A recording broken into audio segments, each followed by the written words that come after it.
So vulnerability is truth. It's really much about creating a space where we can practice feeling safe in relationship. So the first step is slowing down. So in this workshop, we'll be doing a lot of that, slowing down. And as we slow down and we can begin to feel in our body that the space is safe,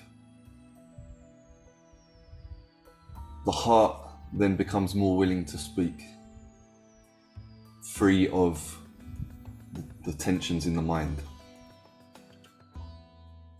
And so in a way, this slowing down is the key to being more authentically who we are. Because in a way we can say who we are is the heart. And as we drop deeper into a space of allowing the heart to speak, it's really about us shining, beginning to shine in our lives.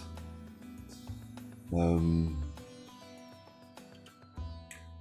being authentic to what we're experiencing in the moment. So right now, I feel some vulnerability that this is the first time that I've spoken about this title, and it's the first time that I'm running a workshop under this new title. And so that brings some vulnerability and some nervousness, you know. I have these ideas running around my head that, you know, or maybe I'm going to get something wrong, or maybe I'm not going to make sense. That's a big one for me. Maybe I'm not going to make sense. It's why I'm generally so good with words.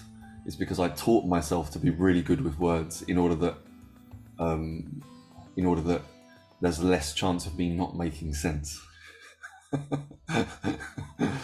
So yeah, so that's my vulnerability here.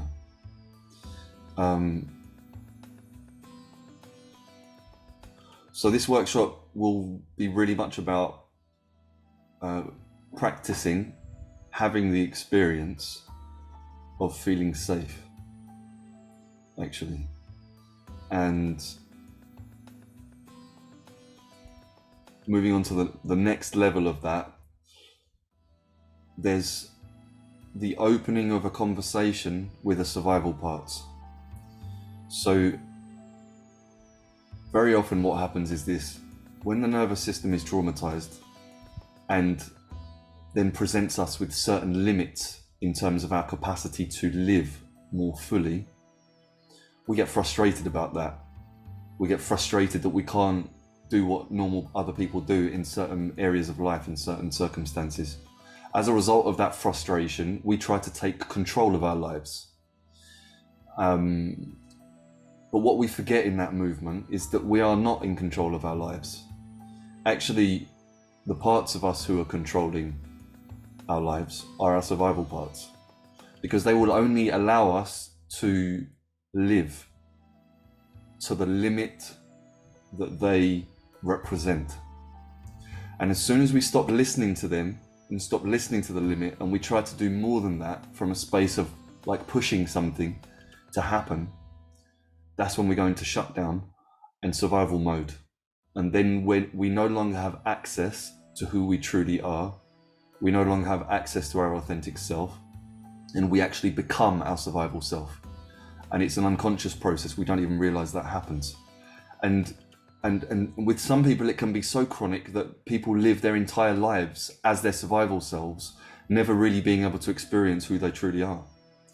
So this work is really a first step in waking up to that constellation, waking up to that relationship between the relationship between my essence and who I am and my survival self. This is already a big step to be able to recognize that they are not the same thing. So if that's the only thing you get out of this workshop, that's already a massive step.